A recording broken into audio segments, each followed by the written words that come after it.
बहुत समय पहले की बात है। एक गांव में 4 मित्र रहते थे। वे चारों बहुत गरीब थे। भीख मांग मांग कर किसी तरह जीवन गुजारते थे। रोज चारों भीख मांगने निकल जाते। जो मिलता उसी से अपना और अपने परिवार का पेट पालते। बहुत कष्टों में उनका जीवन बीत रहा था। एक दिन चारों ने सोचा कि इस तरह घर घर भीख मांग कर कब तक जीवन चलेगा।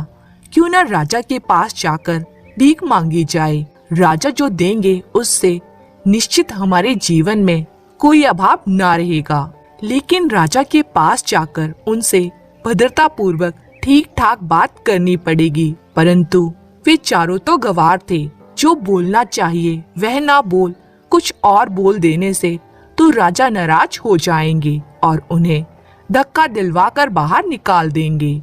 राजा से क्या बोला जाए, यह सोचते सोचते चारों राजा से मिलने चल पड़े।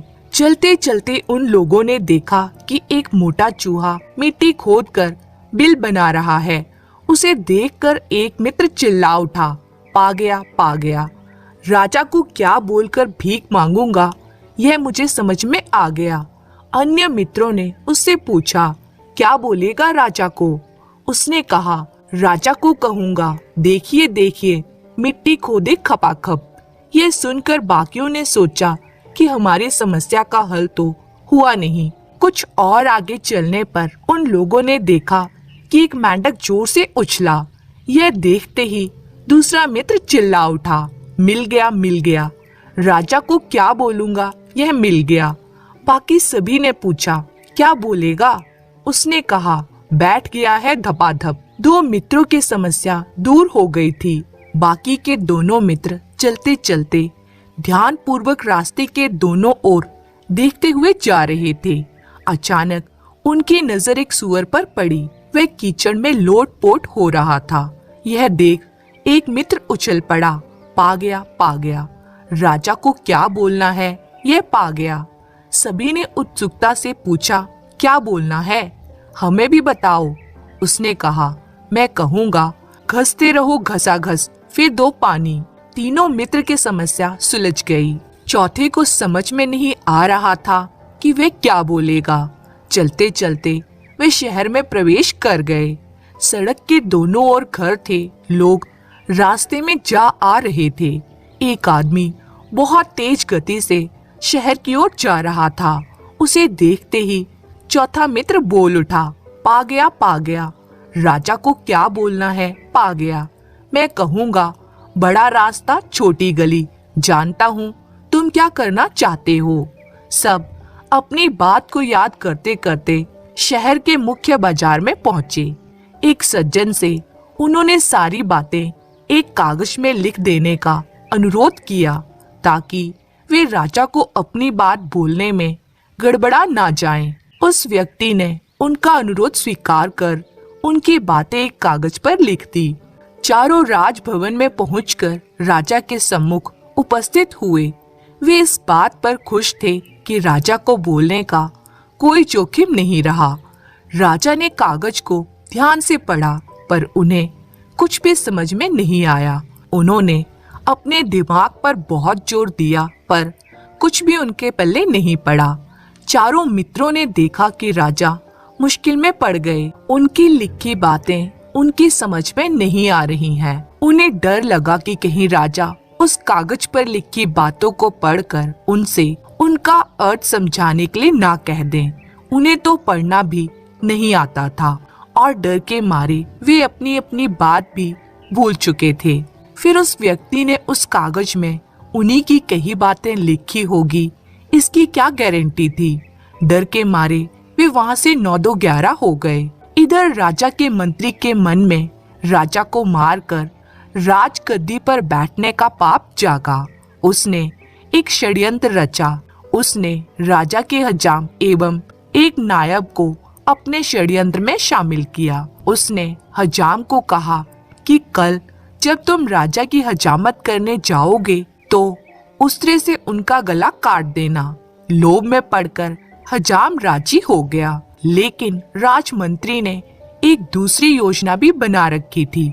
उसने सोचा कि यदि नाई अपने काम में सफल नहीं हुआ तो फिर उसका षड्यंत्र धरा का धरा रह जाएगा और नाई ने यदि सारा भेद खोल दिया तो वह गिरफ्तार हो जाएगा। यही सोचकर उसने उसी रात राजकोषागार को खाली करने का निश्चय किया। राजकोषागार की देखभाल एवं उसकी रक्षा का जिम्मा जिस नायब पर था उसे मंत्री ने पहले ही अपनी मुट्ठी में कर रखा था। मंत्री ने उसे पटा रखा था कि रात के अंधेरे में कोषागार में सेंध मारकर सारा सोना चांदी हीरे जवाहरात रुपए निकाल लेना। रात होने पर मंत्री और नायब कोषागार की बाहरी दीवार के पीछे सेंध मारने के लिए छिप गए। इधर राजा अपने कमरे में उन 4 मित्रों के दिए गए कागज में लिखी बातों को समझने का प्रयास कर रहे थे। अचानक उनके मुख से निकला, मिट्टी खोदे खपाखप। यह सुनकर मंत्री और नायब चौकन्ने हो गए। उन्हें लगा कि राजा को उनके द्वारा सेंध मारने के षड्यंत्र का पता चल गया है। अगर सचमुच ऐसा हुआ तो सर्वनाश हो जाएगा। दोनों सेंध मारना छोड़ चुपचाप दीवार से सटकर बैठ गए। इधर राजा ने अपनी धुन में दूसरी पंक्ति पढ़ी। बैठ गया धपाधप। मंत्री और नायब ने सोचा, लगता है राजा ने उनकी चोरी पकड़ ली है। भय से उनकी हालत पतली हो गई। दोनों वहां से भाग खड़े हुए। दूसरे दिन सुबह जब नाई राजा की हजामत करने को आया तब भी राजा उसी कागज को लेकर गुत्थी सुलझाने में लगे हुए थे। योजना अनुसार नाई राजा का गला काटने के लिए उस्तरे को धार देने लगा। तभी राजा बोल उठा, घसते रहो घसाघस, फिर दो पानी। नाई चौंक उठा।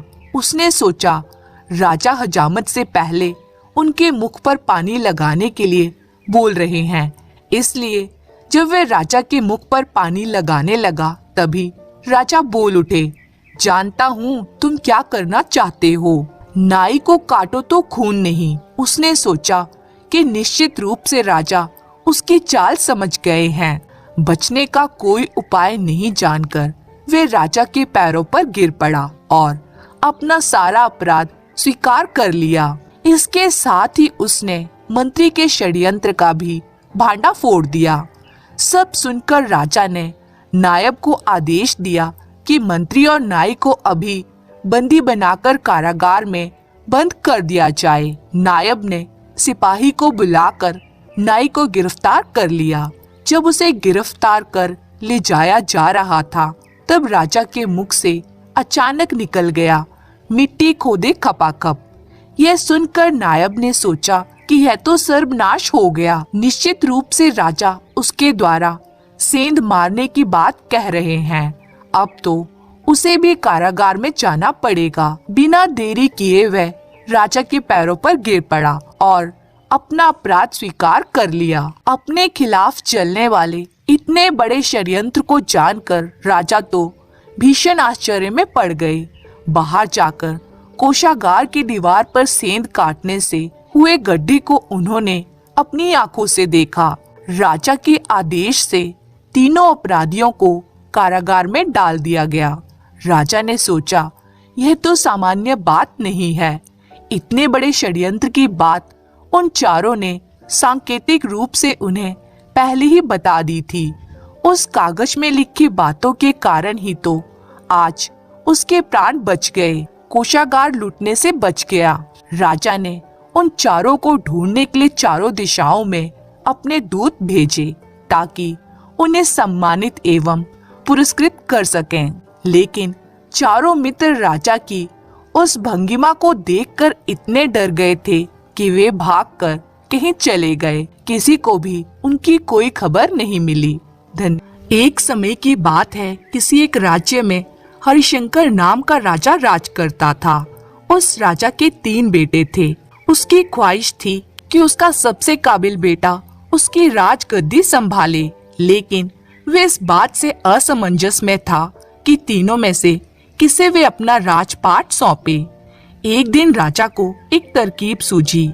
उसने उसी समय अपने तीनों बेटों को बुलाया और कहा, बेटो, आज मैं तुम सब से एक सवाल पूछता हूँ।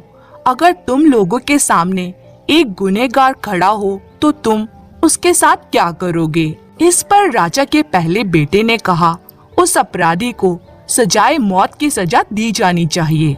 वहीं दूसरे बेटे ने कहा, गुनहगार को काल कोठरी में बंद कर देना चाहिए। जबकि तीसरे बेटे ने कहा, पिताजी, हमें उसे सजा देने से पहले इस बात की जांच करनी चाहिए कि उसने सही में अपराध किया है या नहीं। इस पर राजा के तीसरे बेटे ने सभी को एक कहानी सुनाई। एक राजा था जिसके पास एक बुद्धिमान तोता था। एक बार उस तोते ने महाराज से कहा, मुझे अपने माता पिता के पास जाना है। राजा ने तोते की बात मान ली और कहा, ठीक है, तुम अपने माता पिता से मिलकर आओ, लेकिन वहाँ ज्यादा दिन नहीं रुकना। राजा ने तोते को केवल 5 दिन की अनुमति दी और कहा, तुम 5 दिन में अपने परिवार वालों से मिलकर लौट आना। इसके बाद तोता 5 दिनों के लिए अपने माता पिता के पास चला गया। छठे दिन जब वह राजा के पास लौट रहा था तो उसने सोचा कि क्यों ना महाराज के लिए कोई उपहार लेकर जाया जाए। फिर वह पर्वत की ओर निकल पड़ा। दरअसल वह महाराज के लिए अमृत फल लाना चाहता था। उस पर्वत पर पहुँचते पहुँचते रात हो गई। तोते ने पर्वत पर पहुंचकर फल तो तोड़ लिया, लेकिन रात हो जाने के कारण वे आगे नहीं बढ़ा और वहीं रुक गया। उस रात जब तोता सो रहा था तभी एक सांप वहां आया और उसने राजा के लिए गए अमृत फल को खाना शुरू कर दिया। सांप ने फल को खाया, इस कारण उस फल में जहर फैल गया था। हालांकि तोते को इस बात की भनक तक नहीं थी। अगली सुबह जब वे जागा तो फल लेकर महल की ओर चल पड़ा। जब वे महल पहुंचा तो खुशी खुशी सीधे राजा के पास गया और कहा, महाराज, मैं आपके लिए यह अमृत फल लेकर आया हूँ। आप इसे खाएंगे तो सदा के लिए अमर हो जाएंगे। यह सुनकर राजा काफी प्रसन्न हुआ। राजा ने तुरंत उस अमृत फल को खाने के लिए मांगा। इस पर एक मंत्री ने कहा, जरा रुकिए महाराज, आप इस फल को बिना जांच किए कैसे खा सकते हैं? एक बार ये देख तो लीजिए कि तोते द्वारा लाया गया यह अमृत फल सही है या नहीं। राजा उस मंत्री की बात से सहमत हुआ और कहा कि तुरंत इस फल को एक कुत्ते को खिलाया जाए। राजा का आदेश पाकर सैनिक ने फल का एक टुकड़ा कुत्ते को खिलाया। फल खाते ही कुत्ते की मौत हो गई। यह देख राजा गुस्से से आग बबूला हो गया। उसने क्रोध में आकर तलवार से तोते के सिर को काट दिया, साथ ही फल को फेंकवा दिया। कुछ साल बाद ठीक उसी स्थान पर एक पौधा निकल आया। यह देख राजा को लगा कि यह उसी जहरीले फल का पौधा है। उसने सभी को आदेश दिया कि उस पेड़ का फल कोई नहीं खाएगा। कुछ दिन बाद एक वृद्ध व्यक्ति उस पेड़ के नीचे आराम करने के लिए रुका। उसे भूख भी काफी जोर से लगी थी। उसने उसी पेड़ से फल तोड़ा और खाने लगा। फल खाने के बाद वह बूढ़ा व्यक्ति एकदम से जवान हो गया। यह बात जल्द ही राजा तक पहुंची। राजा ये बात सुनकर बड़ा आश्चर्यचकित रह गया। उसे समझ में आ गया कि वह फल जहरीला नहीं था। उससे बहुत बड़ी गलती हो गई। उसने बिना सच्चाई जाने तोते को मार दिया। इसे लेकर उसे काफी पछतावा हुआ। इसके लिए वह मन ही मन खुद को कोसने लगा। इधर तीसरे राजकुमार की कहानी खत्म होने के बाद राजा हरिशंकर ने उसे ही अपना उत्तराधिकारी नियुक्त किया। इसके बाद राज्य में जश्न मनाया गया। तो दोस्तों, इस कहानी से हमें यह सीख मिलती है कि हमें कभी भी बिना जांच किए किसी को सजा नहीं देनी चाहिए।